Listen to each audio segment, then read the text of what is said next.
So Satou Sabally got into it with Dirty Mustard Carrington yesterday after the Mercury smacked the Dallas Wings. And apparently Mustard and Alyssa was out drinking the night before. That's why Satou Sabally did the little gesture of keep drinking. It makes sense. Mustard, you got a drinking problem. You can't stop sipping. That's why you're so angry and weird all the time. The WNBA is eating itself alive from the inside, and we're all just watching it happen. While the league should be celebrating unprecedented growth, record viewership, and genuine mainstream buzz, instead we're witnessing a slow-motion car crash orchestrated by players who seem hell-bent on destroying everything they worked decades to build. At the center of this chaos, Dijonai Carrington, a player who's turned professional basketball into a personal fight club, and somehow nobody with any real authority seems willing to stop her. This isn't about competitive fire or passionate play.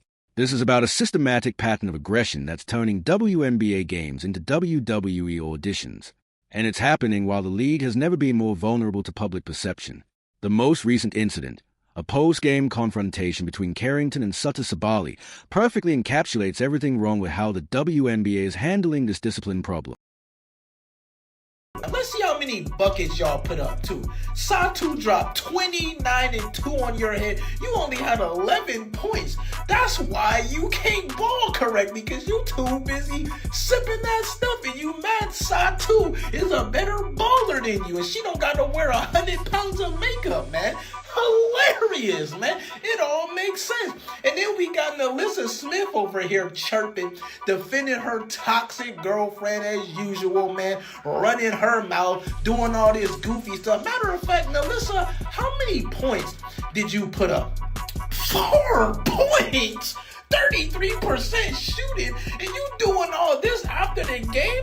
No wonder you can't ball correctly, because you too busy out drinking with Mustard Carrington. It all makes sense now, everybody. But here's what makes this story even more infuriating. It's not just happening in a vacuum. It's happening during what should be the league's golden moment. Picture this scene. The final buzzer sounds after Phoenix Mercury demolishes the Dallas Wings 93-80. It should be routine. Players shake hands, head to the locker rooms, maybe exchange a few words about the game. Instead, Dijonai Carrington decides this is the perfect moment to turn a basketball court into a confrontation zone. She approaches Satou Sabally, not for any friendly post-game chat, but with a kind of energy that immediately puts everyone on high alert. What happened next was a masterclass in poor judgment and worse timing. Carrington, apparently unable to process that her team just got thoroughly outplayed, decided the solution was to get confrontational with an opponent who had nothing to do with Dallas's embarrassing performance. Sabally, to her credit, initially tried to dismiss Carrington with what witnesses described as a nonchalant wave, but Carrington wasn't having it. She kept pushing, kept escalating, until teammates had to physically separate them. The whole scene played out in front of cameras, fans, and league officials who should have been the first ones stepping in to shut it down. Instead, security seemed caught off guard. Coaches looked helpless. And once again, Dijonai Carrington walked away from a situation she created without facing any meaningful consequences. This wasn't heat-of-the-moment competition spilling over. This was calculated confrontation from someone who's made targeting opponents her signature move. Doing all this dropping 4 points because y'all mad that Satou is a baller and better than both of you goofy scrubs will ever be. This is all you do, Mustard. All you can do is get talked about for doing controversial shit. You either arguing with people or taking players out on the court, man. But it makes sense now why Satou did this, and all the Twitter rants and all the crashing out and the terrible attitude, man. You can't stop sipping that stuff, Mustard. See how it all just made. Thank you, Satou Sabally, for this, man. We needed to figure out why Mustard is so insufferable, man. Dallas Wings, hold this L. But here's the part that should terrify WNBA executives. This incident didn't happen during a tense playoff atmosphere game between bitter rivals.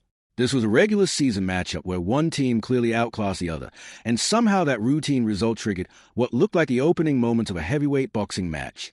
If this is how players react to standard losses, what happens when the stakes actually matter?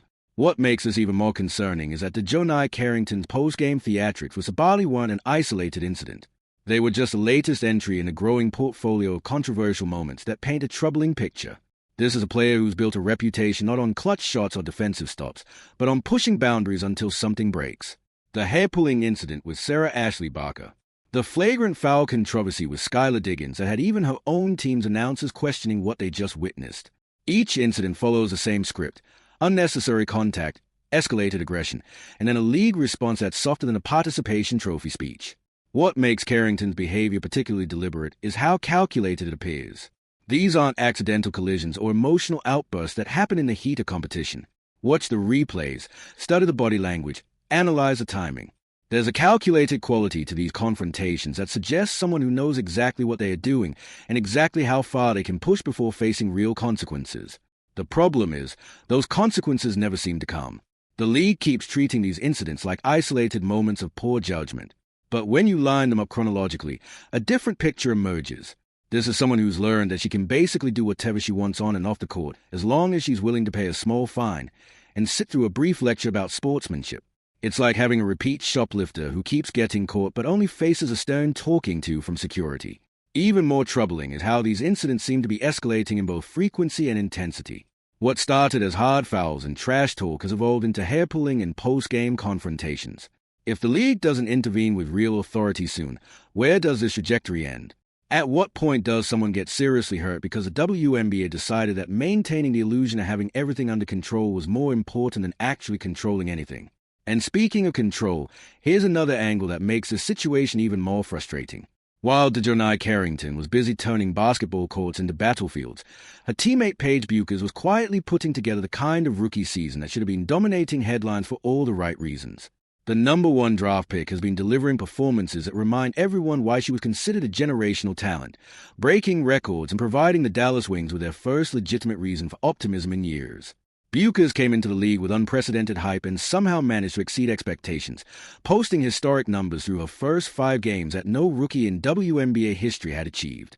She's been everything the Wings hoped for and more, a legitimate star who can score, facilitate, and carry herself with a kind of professionalism that elevates everyone around her. In a perfect world, her emergence would be the story everyone's talking about, the narrative that drives coverage and brings new fans to sport. Instead, her breakout performances keep getting buried under headlines about her teammate's latest disciplinary incident. Every time Bueckers does something spectacular on the court, it gets overshadowed by whatever chaos Carrington created after the final buzzer. It's like having an award-winning performance in a play where someone keeps setting the theater on fire during the curtain call. The cruel irony is that the Dallas Wings desperately need positive attention. After finishing last season with a humiliating 9-31 record, they've been rebuilding their entire identity around the idea that Paige Bueckers could transform their culture and their competitiveness. Early returns suggested that strategy was working. Bueckers looked like exactly the kind of franchise-changing talent who could make Dallas relevant again. But instead of celebrating their rookie phenom and building momentum around her success, the Wings find themselves constantly doing damage control for Carrington's behavior.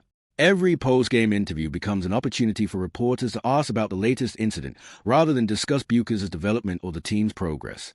It's sabotage by association, and it's exactly the kind of self-inflicted wound that can derail even the most promising rebuilding project. But wait, there's more to this story that makes it even more disturbing. Here's what makes Dijonai Carrington's behavior particularly calculated, and frankly cowardly. She doesn't pick fights randomly. Watch who she targets and who she carefully avoids, and you'll see someone who's mastered the art of strategic intimidation. She goes after rookies, players she considers physically overmatched, or veterans who she knows won't escalate to the same level she's willing to reach. It's targeting with a scouting report. You'll never see Carrington trying this nonsense with someone like A.J. Wilson or Brianna Stewart, players who are both a physical presence and veteran status to shut down her antics immediately. She's not approaching Candace Parker or Sue Bird with the same energy she brings to confronting younger, smaller players. There's a reason for that, and it's not because she respects their games more than anyone else's. The Satou Sabally confrontation fits this pattern perfectly. While Sabally is certainly not someone to be taken lightly, she's also not known as an enforcer or someone who's going to respond to provocation with equal aggression. Carrington read the situation, identified someone she could push around without facing serious retaliation, and then executed a plan with a kind of precision that would be impressive if it weren't so toxic. This selective aggression exposes the fundamental cowardice behind Carrington's tough guy persona. Real competitive fire burns equally against all opponents. It doesn't discriminate based on who's most likely to back down. But Carrington's version of intensity is carefully calibrated to maximize her ability to intimidate while minimizing any real risk to herself. She's turned targeting into a science, and somehow the league keeps treating it like it's just passionate basketball. The most damaging part of this behavior isn't even the individual incident. It's how it creates a culture where younger players feel unsafe and veteran stars start questioning whether they want to deal with this level of nonsense. If you're a rookie trying to establish yourself in the league, do you really want to worry about getting targeted by someone who's made her reputation on intimidating players exactly like you? And if you're a superstar with options, how long do you tolerate playing in a league that can't protect you from manufactured drama? The answer to those questions brings us to the real problem at the heart of this situation. Cathy Engelbert's response to the Dijonai Carrington situation reveals everything wrong with how the WNBA approaches discipline and league management. While players are literally having to be separated by teammates during post-game confrontations, the commissioner seems more concerned with crafting carefully worded statements about sportsmanship than actually addressing the behavior that's making those statements necessary. Every time Carrington creates another incident, the league's response follows the same predictable pattern: a brief investigation, a modest fine, maybe a one-game suspension if the optics are particularly bad, and then a generic statement about high standards and professional conduct. It's discipline theater designed to look like accountability while avoiding any real consequences that might actually change behavior. The problem with this approach goes beyond just enabling Carrington's antics. It sends a message to every other player in the league that the rules are essentially suggestions, and as long as you're willing to pay the relatively small financial penalty, you can basically do whatever you want. That's not leadership. That's abdication of responsibility dressed up in corporate speak. What makes Engelbert's weak response even more frustrating is the timing. The WNBA is experiencing unprecedented growth in viewership, fan engagement, and mainstream media coverage.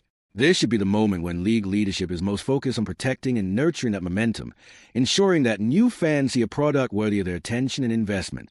Instead, those new fans are watching players literally fighting each other, while the commissioner issues statements that could have been written by a chatbot program to avoid saying anything meaningful. The contrast with other professional sports leagues is stark. When NBA players step out of line, Adam Silver doesn't hesitate to hand down suspensions that actually matter. When NFL players create PR nightmares, Roger Goodell responds with consequences that change behavior. But when WNBA players turn basketball games into episodes of reality television, Cathy Engelbert responds like she's managing a conflict resolution workshop rather than running a professional sports league. And here's where this story gets even more maddening. The most infuriating aspect of the Dijonai Carrington situation is how it's undermining what should be the WNBA's breakthrough moment. The league has spent decades fighting for legitimacy, respect, and mainstream attention. They finally achieved all three, largely thanks to the emergence of stars like Caitlin Clark, who brought new audiences and unprecedented media coverage to women's basketball. This growth didn't happen by accident. It was a result of years of incremental progress, improved marketing, better television coverage, and most importantly, players who understood that their behavior on and off the court directly impacted how the public perceived their sport. The previous generation of WNBA stars built their reputations on excellence, professionalism, and the kind of compelling basketball that made casual fans into devoted followers. Now, just when that foundation is starting to pay real dividends, players like Carrington are actively working to undermine it. Every hair-pulling incident, every post-game confrontation, every moment that makes the WNBA look more like a soap opera than a professional sports league represents a step backward from the progress previous generations fought to achieve. The timing couldn't be worse. New fans who might be giving women's basketball a chance for the first time don't have the context or loyalty to overlook drama that overshadows the actual games. They are not invested enough in specific players or teams to tolerate behavior that makes the league look unprofessional. These are the viewers the WNBA desperately needs to retain if they want to build on their recent momentum. Corporate sponsors, television executives, and media partners are also paying attention. They've invested in the WNBA based on the assumption that the league is trending upward in terms of both performance and professionalism. Repeated incidents that generate negative headlines and controversial social media discussions threaten those relationships and could impact everything from broadcast deals to endorsement opportunities. But the ripple effects extend even further than most people realize. Dijonai Carrington's behavior doesn't exist in a vacuum. It creates ripple effects that impact other players, teams, and the league's overall competitive environment. When one player is allowed to consistently cross lines without meaningful consequences, it inevitably influences how others approach their own conduct and competitive strategies. Younger players, especially rookies trying to establish themselves, face an impossible choice. Do they focus purely on basketball excellence and risk being targeted by players who've made intimidation their calling card? Or do they adopt a more aggressive approach as a form of self-protection? Neither option is ideal, but both represent how Carrington's unchecked behavior is actively corrupting the league's competitive culture. Veteran players face their own dilemma. They can either continue modeling professionalism while watching troublemakers dominate headlines, or they can start matching aggression with aggression to protect themselves and their teammates. The fact that players like Skylar Diggins-Smith seem hesitant to directly confront Carrington's behavior suggests that even established stars are uncertain about how to navigate this environment. Team dynamics are also being affected. Coaches have to spend time and energy addressing extracurricular drama, rather than focusing on basketball development. Front office executives have to consider not just talent and fit when making roster decisions, but also which players might create discipline problems or become targets for harassment. Organizations like the Dallas Wings find themselves in the impossible position of trying to build a positive culture while employing someone who seems determined to generate negative attention. The competitive balance of games themselves is being compromised. When players notice certain opponents are willing to escalate situations beyond normal basketball contact, it changes how they approach those matchups. Some players become overly cautious to avoid confrontation, while others feel pressure to respond with their own aggression. Either way, the focus shifts from pure basketball to managing interpersonal conflicts that shouldn't exist in the first place. And that brings us to the ultimate question that every WNBA fan should be asking right now. The Dijonai Carrington situation represents more than just one player's poor judgment. It's a test case for whether the WNBA can maintain the standards necessary to sustain its recent growth. The league has reached a critical juncture where its response to this type of behavior will largely determine whether it continues ascending toward mainstream relevance or slides back into niche status. Professional women's basketball has never had more visibility, more investment, or more potential for long-term success. Television ratings are up. Social media engagement is exploding. And for the first time in league history, there's genuine buzz around multiple teams and players. This is a foundation that could support decades of continued growth. But only if the league protects it with appropriate leadership and accountability. The risk of losing this momentum is real and immediate. Sports entertainment options for consumers are virtually unlimited, and audiences who feel like they are watching manufactured drama rather than authentic competition will simply choose something else. The WNBA can't afford to alienate fans who are just beginning to invest emotionally in the league's success. Young girls who look up to WNBA players as role models deserve better than watching their heroes get into post-game confrontations that overshadow their athletic achievements. Parents who might encourage their daughters to follow women's basketball need to see examples of excellence and professionalism, not behavior that makes the sport look chaotic and unpredictable. The stakes extend beyond just entertainment value. The WNBA's recent success has created opportunities for female athletes at every level, from youth programs getting increased funding to college players having more realistic professional aspirations. If the league's reputation suffers because of preventable controversies, those opportunities could disappear as quickly as they emerged. So, what's the solution? Fixing the Dijonai Carrington problem requires the kind of decisive action that the WNBA has been reluctant to take. Half measures and gentle warnings have proven ineffective, and continuing down that path will only encourage more players to test the boundaries of acceptable behavior. Real consequences need to match the severity of the behavior: multi-game suspensions for flagrant fouls, significant fines for post-game confrontations, and zero tolerance for any actions that compromise players' safety or league integrity.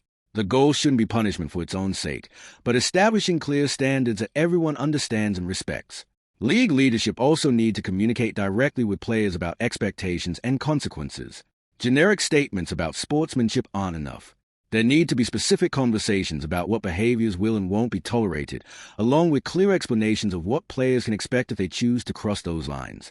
Officials and security personnel need better training and clearer authority to intervene before situations escalate. Too many of these incidents could have been prevented if someone with authority had stepped in during the early stages rather than waiting for players to separate themselves. Most importantly, the league needs to remember what's at stake. The WNBA has worked too hard and come too far to let individual players sabotage a collective success that everyone has earned. Protecting that success requires making difficult decisions about players who consistently put their own drama ahead of the league's well-being. The Dijonai Carrington situation is ultimately a choice for the WNBA. Continue enabling behavior that undermines everything they built, or take the kind of decisive action that protects the league's future. One path leads to continued growth and mainstream acceptance. The other leads back to irrelevance and missed opportunity. The decision should be obvious, but so far the league seems determined to take the harder path for no good reason. The WNBA has never been closer to achieving its full potential. All it needs now is leadership willing to protect that potential from the players who seem determined to destroy it. Time will tell whether Kathy Engelbert and the league office understand what's truly at stake, or whether they'll continue treating serious problems like minor inconveniences until it's too late to say what they spent decades trying to build.